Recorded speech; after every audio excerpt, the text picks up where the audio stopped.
보실 성경 말씀은 요한계시록 19장 1절로 21절까지 보시겠습니다. 이 일 후에 내가 들으니 하늘에 허다한 무리의 큰 음성 같은 것이 있어 이르되 할렐루야 구원과 영광과 능력이 우리 하나님께 있도다.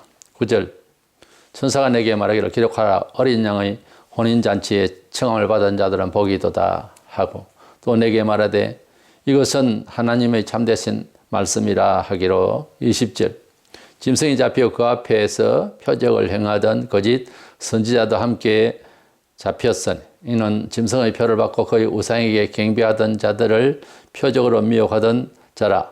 이 둘이 산채로 용 불 붙는 못에 던져지고 그 나머지는 말탄 자의 입으로부터 나오는 검의 죽음에 모든 새가 그들의 살로 배불리더라. 아멘. 요한계시록은 예수 그리스도의 재림에 관한 예언의 말씀이자 세상 심판에 대한 말씀입니다.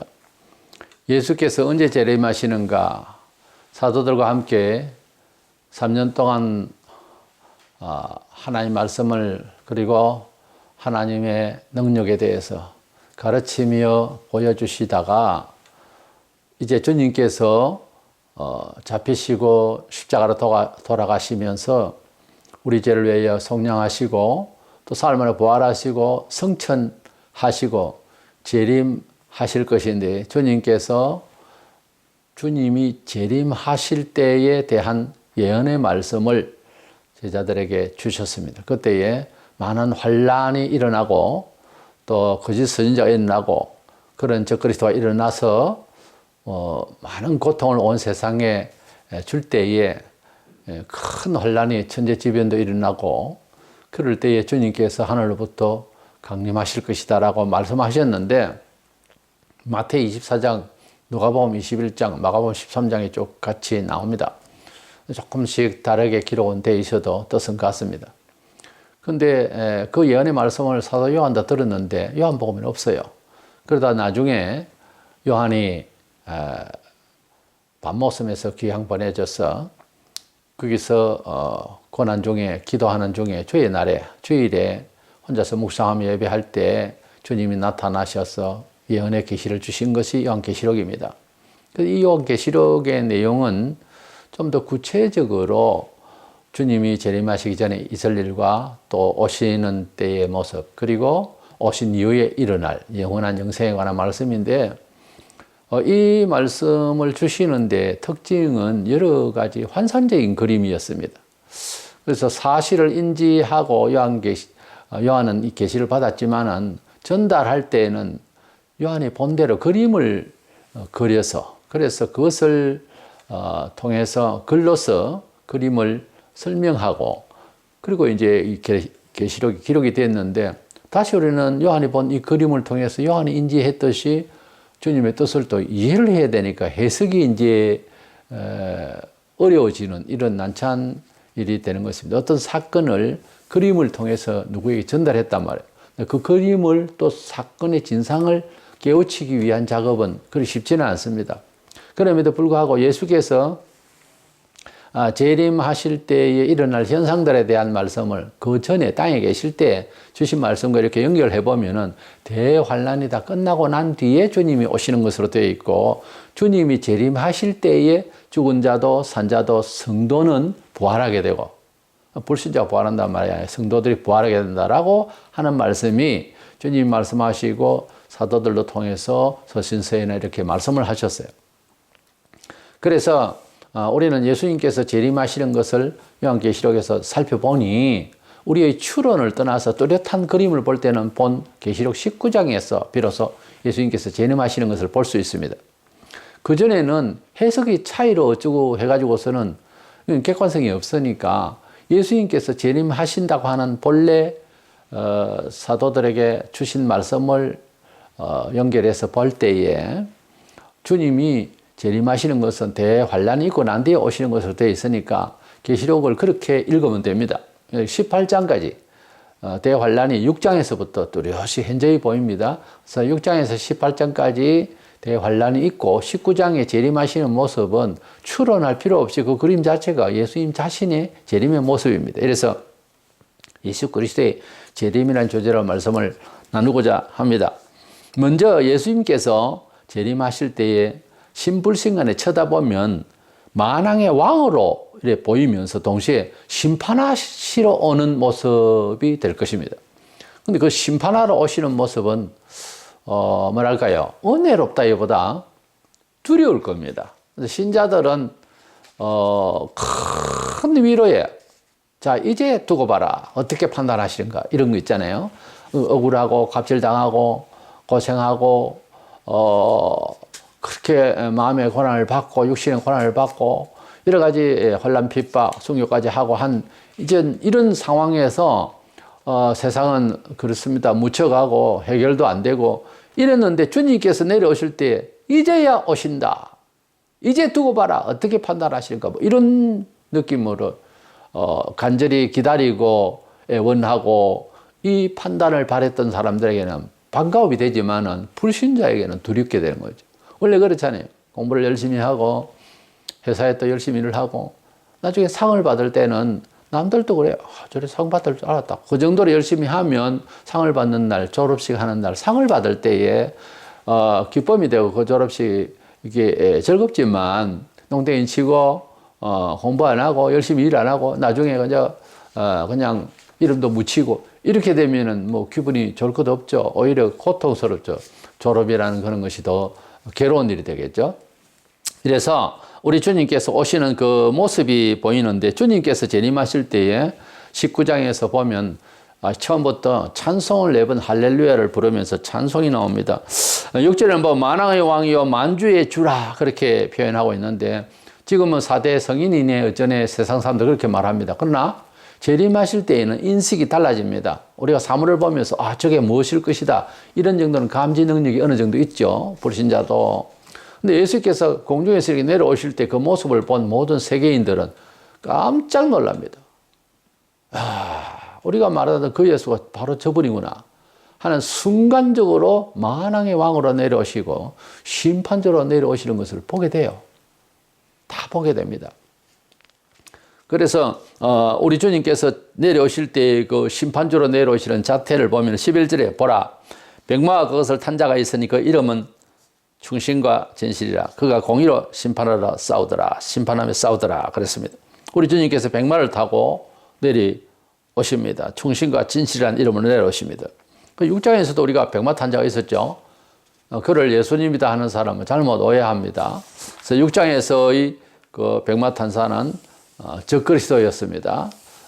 그는 활을 가지고 싸우려고 하는 존재였고 그가 쓴 멜로간도 다른 이름이었습니다. 그리고 예수님께서는 백마를 타고 지금 내려오시는데 우리 주님은 심판주로 오시는 장면이 아예 그려져 있습니다. 뒤에 내용의 풍성이 충분히 알아들을 수 있도록 되어 있고 해석을 어떻게 할 것인가 6장 1절 2절에 나오는 백마 탄 자를 어떻게 할 것인가 여러 가지로 각도에서 보는 대로 다르다 이런 여유를 주지 않습니다. 여기는 예수님이 뚜렷이 재림하시는 모습으로서 나오고 있습니다.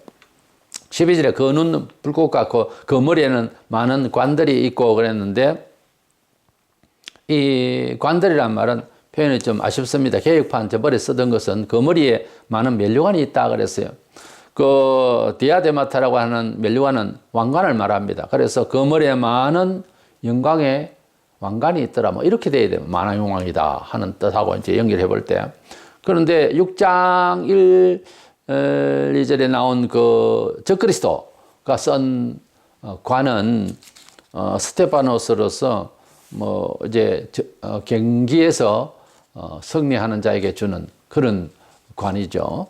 때문에 이 같은 백마를 탄 자의 그림이 나와도 6장에 나오는 적그리스도의 그 그림은 아주 짧으면서도 예수님 모습하고는 판이가 다릅니다. 그래서 예수님 재림의 모습에 대해서 이렇게 상세하게 나오고 있는 것을 보면 19장에 예수께서 재림하시는 것이 맞다고 봐야 되는 것입니다. 13절에는 피 뿌린 옷을 입으셨다 하니 이는 주님이 돌아가실 때에 우리를 위하여서 십자가에서 돌아가신 것을 상기하고 있고 또 그 이름은 하나님 말씀이라 하니까 예수님께서 말씀이 육신이 되셔서 오셨던 분이고 또 주님께서는 진리로서 이 세상을 심판하러 오시는 것입니다. 요한복음 12장 48절에 나를 저버리고 내 말을 받지 아니하는 자는 심판할 리가 있으니 그건 내가 한 그 말이 마지막 날에 그를 심판하리라.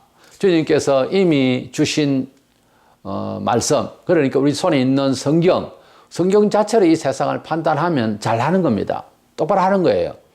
뭐 다음에 가봐야 한다, 그건 없습니다. 성경에 누가 구원을 받고 무엇이 의고 무엇이 죄고 다 나와요.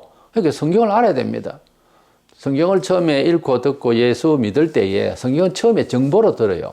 한 인물사적으로도 듣기도 하고 교훈서로도 듣고 뭐 그래요. 그러다 그 말씀이 하나님의 직통 계시요, 또한 하나님의 특별 계시요, 이것은 모든 관측의 척도다 하는 것이 성령으로 감동이 되면서 수용이 됩니다. 이해가 되어지고 깨달아져요. 그러다 보면 자연히 공부 안 하던 사람도 이 말 저 말 듣고 또 책을 또 읽을 줄 아는 사람은 제대로 이런저런 걸 파악하기 위해서 입체적으로 하나님의 말씀의 우월성이라기보다는 계시성, 절대성에 대해서 알려고 여러 가지로 이렇게 측면의 글들, 이성적인 이런 이야기들, 이 세상의 어떤 이런 이성주의로 합리주의로 생각하는 그런 한계적인 이야기들을 이렇게 대칭적으로 보게 되어 있어요. 그럼 하나님의 말씀을 보면 뚜레오스의 하나님의 말씀은 계시의 말씀이다. 여러 말씀 교훈 중에서 최고의 말씀이 이 말이 아니고 계시의 말씀이고 절대적 말씀은 신의 음성이다. 이것을 깨닫게 되는 거예요. 그것은 성령께서 부추깁니다. 환하게 비춰주고 알게 해요. 그래서 성경을 하나님의 말씀으로 확실히 여기고 음미하고 즐겁게 보고 읽고 듣고 지키려고 하는 사람은 성령 받은 사람이 맞습니다. 성령이 없으면 그렇게 안 돼요. 하나님의 말씀을 그저 책으로 알고 그저 뭐 어떤 경이다 이렇게 되는 사람은 성령이 없어서 그래요. 성령이 들어가 버리면 그 사람도 예수 믿게 돼 있어요. 예수님께 와서 예배하게 돼 있어요. 그래서 예수님을 믿고 성경을 진리로 알고 절대적 하나님의 음성으로 아는 사람은 성령 받은 사람이에요. 안 그러면 그렇게 안 돼요. 요한복음 12장 48절에 주고 있는 내가 한 그 말이 마지막 날에 그를 심판한다는 이 말씀은 예수님께서 말씀이 육신을 읽고 오셨고 예수님께서 하신 말씀이 진리고 그 진리의 말씀은 하나님, 곧 하나님이십니다. 때문에 예수님께서 내려오시는 것은 참된, 정말 진정한 것이 무엇이며 참된 이치가 무엇인가 그 자체에 있습니다. 그래서 확 내려오셔서 사람들을 판단할 때 판단받는 인간이, 말하자면 심판을 받는 세상이 인정을 하고 받게 되어 있습니다. 왜 이럽니까? 무슨 법으로 이럽니까? 이렇게 말 못한다는 거죠. 왜? 진리시고 참되시니까. 아레테이라고 하는 헬라어 진리라고 하는 말을 영어로 번역할 때는 트루스로 번역해요. 진실되다 이 말이죠. 사회적, 윤리적 용어로도 정직함이다 이 말이에요. 예수님께서 심판하시러 내려오실 때 그 모습을 보는 사람들이 저기 봐라, 정직한 사람이 온다, 정확하게 판단하실 분이 온다, 이렇게 보인다는 거죠. 말씀과 진리로서 오시는 것이. 14절에서 하늘의 군대가 희고 깨끗한 세마포 옷을 입고 백마를 타고 주님 뒤를 따르고 온다, 따라서 온다, 이 말에 대해서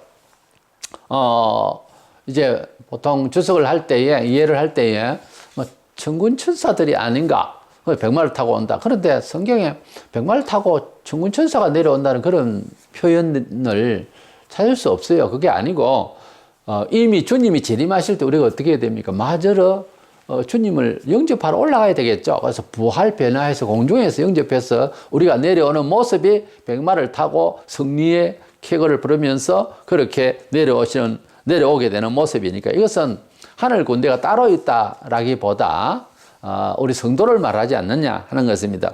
왜냐하면 깨끗한 세마포 옷을 입고 백마를 타고 내려온다 하니까 백마는 예수님도 타지만 승리를 상징해요. 백마 탄다는 말은. 그러니까 8절에 보면 그에게 빛나고 깨끗한 세마포 옷을 입도록 허락하셨으니 이 세마포 옷은 성도들의 옳은 행실이다 그렇게 되어 있잖아요. 그러니까 이 세마포 옷을 천사가 입어서 성도도 아니고 안 맞잖아요. 그래서 천사가 세마포 옷을 입는다는 말은 안 맞고 성도들에게 주시는 믿음의 의의 옷을 말해요. 승리의 옷을 말해요. 그렇기 때문에 백마 타고 세마포 옷을 입고 이래 내려오는 군대라고 하는 것은 이미 성도들 다 휴게해서, 소위 말하면 여기서 이제 휴게예요. 주님을 영접해서 내려오는 모습을 지금 말하고 있는 거예요.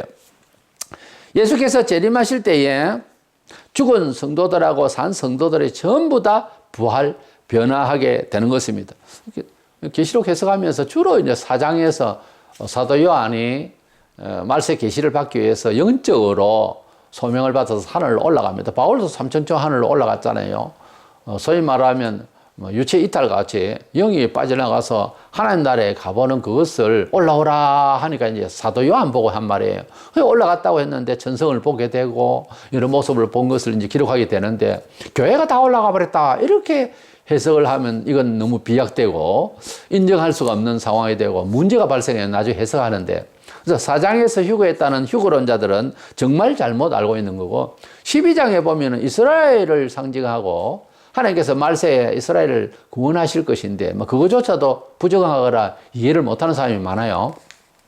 그런데 한 여자가 그 교회다 이래. 교회가 아닙니다.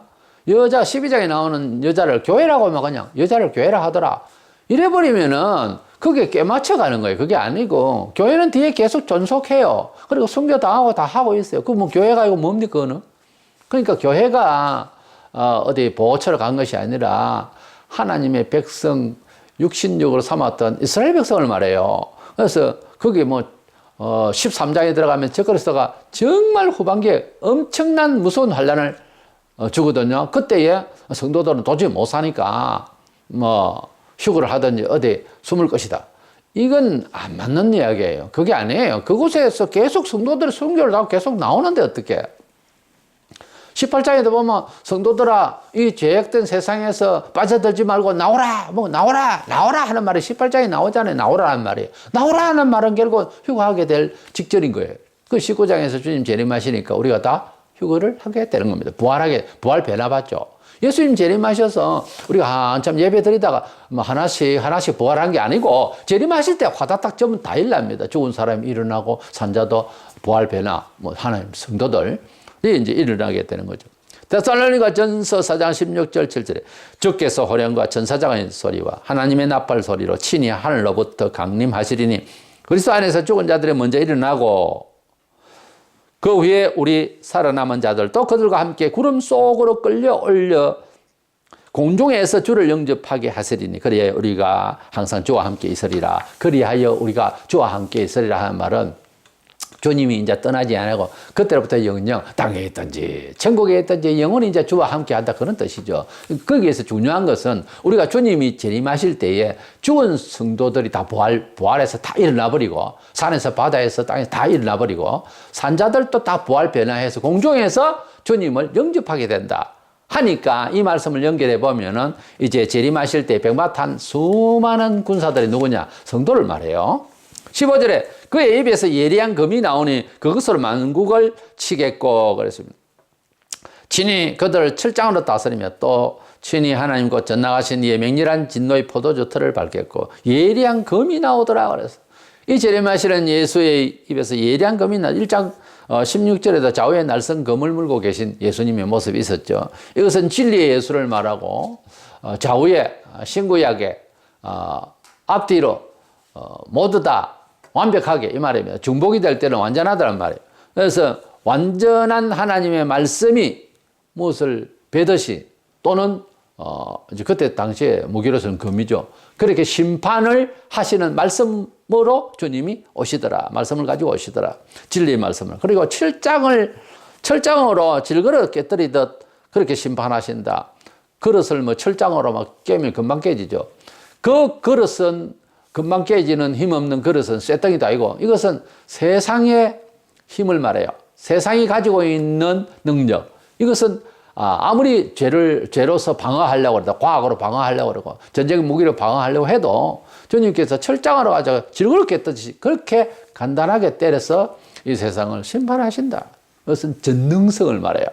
하나님의 전능성을 말해요. 그래서 우리 주님께서 재림하실 때의 모습을 대략 살펴보면은 감당할 수 없는 세상에 그런 사람이 없는 그런 분을 그리고 특별히 불신자들도 인정할 수밖에 없는 그런 심판주로서 내려오시는 모습을 보게 될 것입니다. 그리고 주님께서 오셔서 19장에서 먼저 하신 일이 두 번째로 짐승과 거짓 선지자 그러니까 적그리스도의 오른팔이라고 할 수 있는 세계 통합 종교의 대장 적그리스도를 위한 거짓 선지자가 잡히게 되는 것입니다. 이 세상에 악을 없애려면은 결국은 그 악을 통치하고 이 세상에 진리를 없이 하고 모든 종교를 적그리스도에게 예속시키는 이런 종교 분리가 되지 아니하고 이렇게 적그리스도로 활동했던 이 거짓 선지자, 이 두 사람을 심판합니다. 원래 세상의 정치나 어떤 상황이든지 그 앞제비를 없애야 되는 거예요. 그래야 그 사상을 유포하는데 조직이 깨어지는 거죠. 대체로 그렇잖아요. 그래서 이 적그리스도를 잡고 그의 선자를 잡아버리면 세상에 악을 뿌릴 수가 없어요. 통치를 못하게 되니까. 20절, 21절에 짐승이 잡히고 그 앞에서 표적을 행하던 거짓 선지자도 함께 잡혔으니 이 둘이 산채로 유황불 붙는 못에 던져지고 그 나머지는 말탄자의 입으로부터 나오는 금의 죽음에 모든 새가 그들의 살로 배불리더라 그랬어요. 이래서 짐승이 잡히고 거짓 선지자가 잡히고 이 둘이 사람입니다. 적그리스도와 거짓 선지자, 목사로 해둡시다. 이래서 이 둘을 바로 산채로 죽이지 않고 산채로 지옥불에 던진다. 그러니까 좀 더 강화된 저주죠. 이 표현이. 그래서 지옥불못에다가 우리가 부활하지 않는 불신자가 볼 때에도 너무도 충격적인 산채로 집어넣는 이런 장면이 연출될 것이다 하는 것입니다. 17에서 19절에는 보면은 이런 적그리스도를 따르던 군대, 예수님, 재림하시는 예수님과 도전을 하려고 했던 이 세상 군대, 이 세상의 모든 힘들, 이것들이 전부 다 예수님의 말씀의 칼로서, 입에서 나오는 진리의 말씀의 칼로서 전부 다 이제 죽게 될 것인데 이 많은 시체들을 어떻게 할 것이냐는 거죠. 18절에 왕들의 살과 장군들의 살과 장사들의 살과 말들과 그것을 단 자들의 살과 자유인들이나 종들이나 작은 자나 큰 자나 모든 자의 삶을 먹으라 하더라 이렇게 말씀하고 있는데 그 공중에 지금도 시꺼먼 그런 독수리 그 새들이 그렇게 많답니다. 그 팔스트인에 있는 것만 아니라 그 주변에 있는 모든 새들 다 불러서 이 장군들과 또 이 적그리스도를 따르던 모든 사람들을 다 거기에 힘썼던 모든 바벨론 군대들과 그 모든 것들을 다 죽여서 그것을 시체를 다 먹도록 한다 하는 것입니다. 여기서 또 사상적으로 어쩌고 영적으로 뭐 해석들을 하는데 그게 아니에요. 마태복음 24장 28절에 보면은 이런 말씀이 있습니다. 얼른 넘어갈 수 있을 거예요, 사람들. 근데 그게 아니에요. 죽음이 있는 곳에는 독수리들이 모일 것이다. 이 말씀이 있어요. 이 말씀은 말씀하실 때 말씀입니다. 이 죽음이라고 하는 죽음 이렇게 될 때는 신을 말해요. 시체가 있는 곳에 독수리들이 모일 것이다. 이런 말씀을 하셨거든요. 감남산에서 말세 예언을 하실 때 다 환란 끝에 이렇게 될 것이다. 이 죽음이 시체들이 있는 곳에 독수들이 모인다는 말에 무슨 말인지를 모르고 기록했다고 볼 수 있어요. 처음에는 마태가 이걸 기록을 할 때 사도들이 이해를 다 할 수가 없어요. 그래서 이 예언을 했는데 이 계시록에 보니까 예수께서 재림하시면서 이 사람들 다 죽인 이 시체들이 얼마나 절비하겠어요. 이것들을 공중의 새들이 먹게 될 것이다. 이런 뜻입니다. 그래서 주님이 재림하시면서 첫 번째 하시는 일은 우두머리를 짐승과 적그리스도, 이 적그리스도와 거짓 선지자, 적그리스도와 거짓 선지자를 잡아서 산채로 지옥불에 던진다. 그러면 그 조직이 완전히 박살이 나고 아무것도 안 되겠죠. 물론 뭐 살아갈 여력도 없는 세상이 되어 있었습니다만 여기서 알 것은요. 예수께서 재림하실 때에 우리가 부활 변화한다고 하는 말씀은 이미 우리가 잘 알고 있잖아요. 그럼 예수님께서 땅에까지 오셨다? 근데 짐승과 거짓 선지자를 잡는다? 자 보세요. 우리가 예수께서 땅에 재림하셨다 하면 이미 벌써 뭡니까? 우리가 다 부활을 했다 아닙니까? 그런데 짐승과 거짓 선지자를 어째요? 산채로 이런 말이 나오잖아요. 불신자는 부활을 안 한다는 말이 증명이 딱 되잖아요. 아니, 적그리스도 거짓 선지자만 부활 안 하고 다른 사람 다 부활했다고요? 왕창 다 부활하고 다 심판받고 끝납니까? 아니에요. 20장에 가면 자세히 제가 설명을 할 텐데 성경을 읽을 때 앞뒤 문맥을 잘 보면은 와장창 그냥 막 다 심판받고 천국 가고 지옥 가고 그렇게 안 돼 있어요. 땅에서 천년왕국을 이뤄요. 다시 신약 시대 전 시대가 천년왕국이다 하는 것은 아니에요. 이건 천년왕국이 아니라 정말 고통의 광야 생활이에요. 문 천년왕국. 우리가 애굽에서 홍해를 지나서 광야로 온 이스라엘 백성을 성경은 비교하고 있잖아요. 비교를 하잖아요. 그래서 대비해서 우리가 설명을 하잖아요. 성경이 말을 하고 있고 우리도 그렇게 해석이 되잖아요. 자, 홍해를 건너온 것이 뭡니까? 애국에서 나온 것이 세상에서, 애국 같은 세상에서 물세를 받고 예수 믿었다 그 말 아닙니까? 광야 40년은 뭡니까? 인생 살아가는 과정에 있어서 하나님의 말씀대로 없던 계명을 이제 받았잖아요. 광야를 이제 지나면서 그 말씀대로 살도록 했어요. 많은 사람이 또 죽었어요. 왜? 말을 안 들으니까. 그래서 그 말씀대로 믿음이 딱 무장된 사람은 어디로 들어갔다? 가나안 땅. 가나안 땅이 뭡니까? 천국을 상징하잖아요. 그러니까 천국을 상징한 가나안 땅이 천년왕국이라고 하면 말이 되지만은 광야 40년의 생활, 신약 전 세대를 천년왕국이 이게 안 맞아요. 영적으로 해석하는 거 좋아하는 사람들 그 반성해야 됩니다. 아닌 거예요, 그게. 구약을 매체로 해서 기초로 해서 신약의 구원을 이야기하면서 그때는 그렇게 말해놓고 계시록 이해할 때는 오해를 불러일으키면 안 되죠. 여기에 적그리스도와 거짓 선지자가 잡혀가지고서 산채로 지옥 불못에 들어가잖아요. 그 산채로 하는 말이 뭐예요? 부활 안 한 상태예요. 부활 안 한 상태. 자, 세 번째로는 우리 주님께서 재림을 하실 때의 모습과 그리고 적그리스도와 거짓 선지자를 잡아 산채로 집어넣는 장면이 나왔는데 이미 우리가 이제 부활을 하게 됐고 주님이 이제 오시니 뭐 주님이 계시면 세상을 뭐 어떻게 하든지 이제 뭐 끝났잖아요. 다 하잖아요. 뭐든지. 그러니 주님께서 세상을 새롭게 하신다는 말씀을 이미 하시고 땅에 계실 때 그렇게 말씀을 하셨어요. 그래서 재림하셔서 땅의 모든 세상을 아주 아름답고 완전하게 만드십니다. 새롭게. 그때쯤 되면은 뭐 엉망이 됐죠. 별도 떨어지고 태양도 어두워지고 공해로 인해서 엉망이 되어 있는 상황에서 완전히 새롭게 하는데 불신자들은 부활하지 않습니다. 천년 동안. 부활하지 않고 또 살아요. 그런데 구원의 기회가 없어요. 성경에 보면은 구원의 기회가 없는, 문을 닫아버려가지고 구원의 기회가 없는 내용이 나와요. 그래서 그런 때는 이제 이미 운명적으로 이제 가는 거예요. 살아도, 또 머리가 나쁜 게 우리는 부활하지 못하니까 자식 놓고 안 살아야 돼. 이상한 또 뭐네. 또 결혼하고 또 살아요. 그래, 또 도전해요. 웃기잖아요. 예수님께서 부활하시고, 나사로가 죽었다 살아나 또 도전해요. 그게 사람이에요. 그러니 이게 사람이 사람이냐고. 사람 속에 있는 귀신이 아니면은, 마귀가 아니면 이렇게 할 수가 없어. 사람은 원래 그렇게 사는 게 아니에요. 사람답다는 게 뭡니까? 사람이 하나님의 제 기본적인 뜻대로 살아야 되는 건데, 그걸 그렇게 안 산다니까요. 참 답답한 일이죠. 자, 세 번째 우리 주님께서 재림하신 목적이 뭐였어요?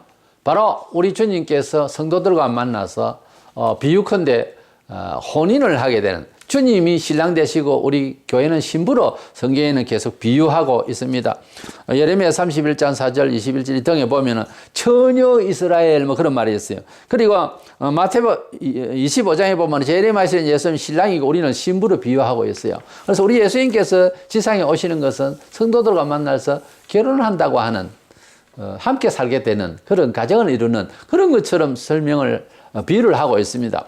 7절에 우리가 즐거워하고 크게 기뻐하며 그에게 영광을 돌리세.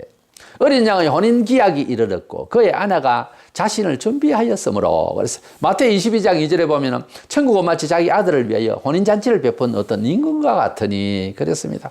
고린도서 11장 2절에 내가 너희를 정결한 처녀로 한 남편인 그리스도께 드리려고 중매함이라.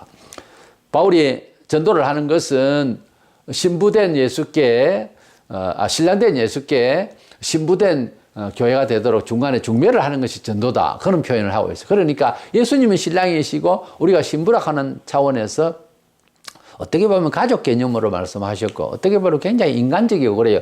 어떻게 보면 부부라고 하는 것은 무천이면서도 부부 일심동체라고 그래요. 하나, 부부만큼 서로를 잘 아는 사람이 있을까요? 우리 주님을 우리가 잘 알지도 못하면서 부부다. 이러면 이상하잖아요. 자, 어떤 사람이 신부 자격, 어떤 사람이 신부일까요?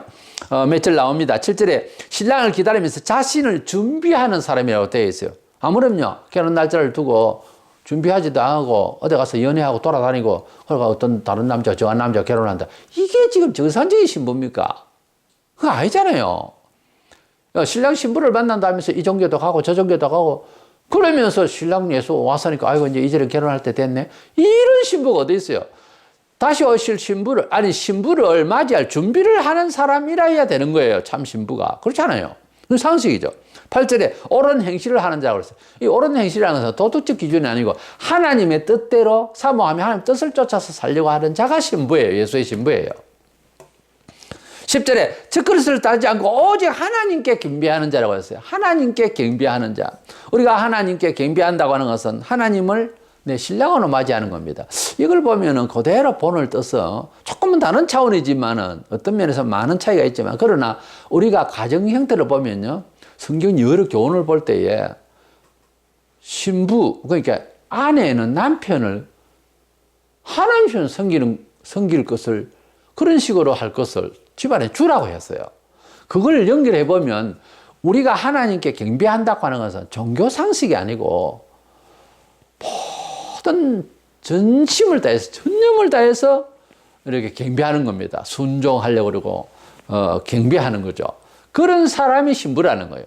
신부라는 사람이 고개 딱 쳐들고 처음에 신랑 만나면서 어이 신랑 당신 말이야 삿대질 하면서 이런 부부가 되어버려. 요즘 이게 맞는 거냐고. 경배를 한다는 원래 그 말은요, 무릎을 꿇다라는 단어에서 나왔어요. 그래서 저는 그렇게 생각합니다. 남존여비 사상 그런 거 가지고 성경 보면 안 되죠. 그게 아니고 성경에서 말하는 부부와 남녀의 문제를 놓고 자세히 읽어보면은 굉장히 여성은 너무 아름다. 그것은 순종의 미덕의 참 그 모습을 그대로 보여주는 거예요. 근데 여성이 삿대질을 하고 고기 쳐들고 너무 이렇게 뻑시게 나가면은 순종이 뭔지를 남자들이 잊어버립니다. 여성으로부터 순종이라는 걸 사실은 배울 만한 만큼 그렇게 순종을 하도록 되어 있어요, 성경에.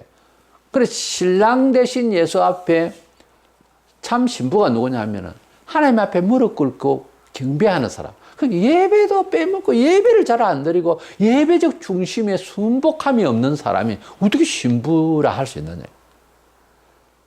교회는 예사로 다니고 그러면서 예수를 신랑 대신 예수 하면서 찬송을 같이 하면서 집안에서는 그냥 자기 남편을 우습게 여기고 또 남편도 또 웃기게 신랑 채통이 아니고 이러면 이상하잖아요. 그러니까 신랑 신부를 기왕에 비유했으니 그런 신랑 신부의 입장을 가지자 그거죠, 제 말은.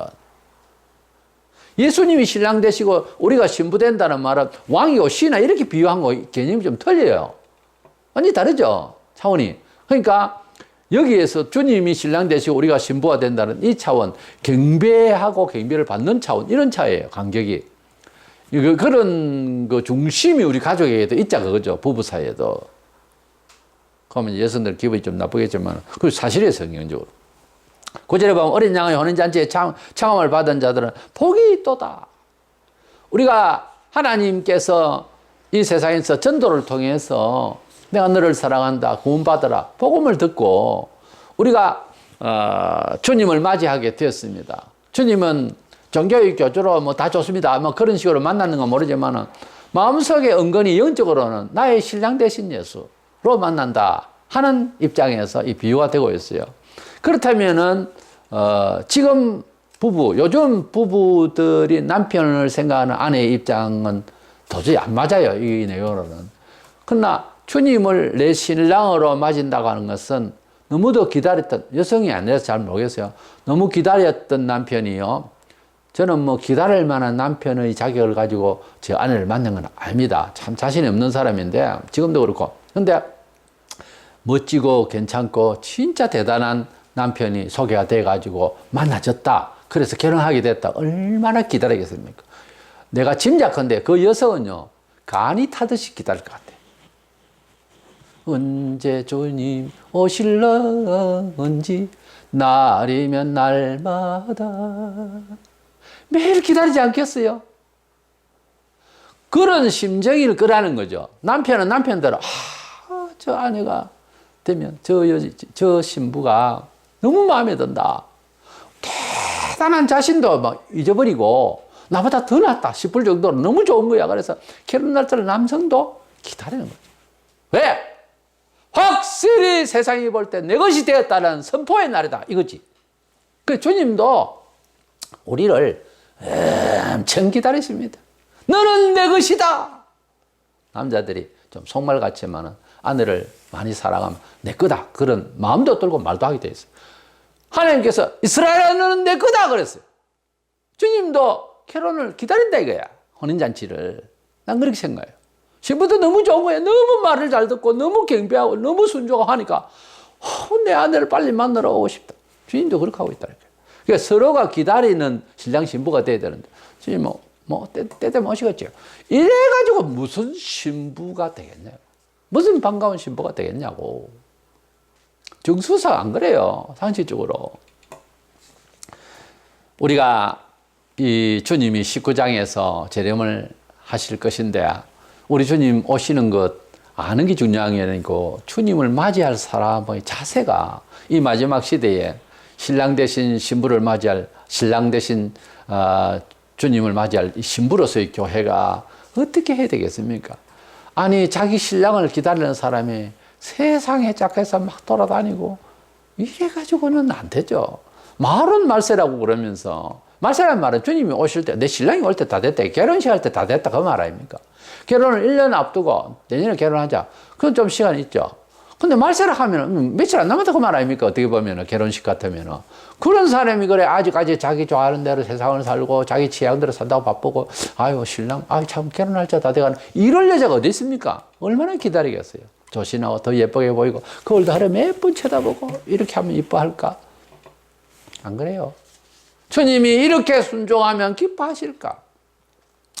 이런 걸 마련해서 주님께 드리고 내가 이렇게 희생의 피를 흘리고 내가 이렇게 땀을 흘리고 내가 이렇게 좋은 것을 주님께 드리면 교회 중심으로 이렇게 모든 봉사 주님 기뻐하실까? 내 신랑 예수가 좋아하실까? 이 생각 안 하겠어요. 주님을 사랑하는 사람은 충성하라고 해서 하는 게 아니고 자기 자신을 하게 됐어요. 이런 사람을 만나러 오실 주님도 그렇게 기다립니다. 그리 알고 18장까지의 모든 환난과 핍박도 우리 주님 다 지켜주시니 목숨까지 내놓을 때 얼마나 기뻐하시겠어요. 신랑 되신 주님 오실 그날까지 진리대로 잘 지켜나가는 저와 여러분 되시기를 축원합니다.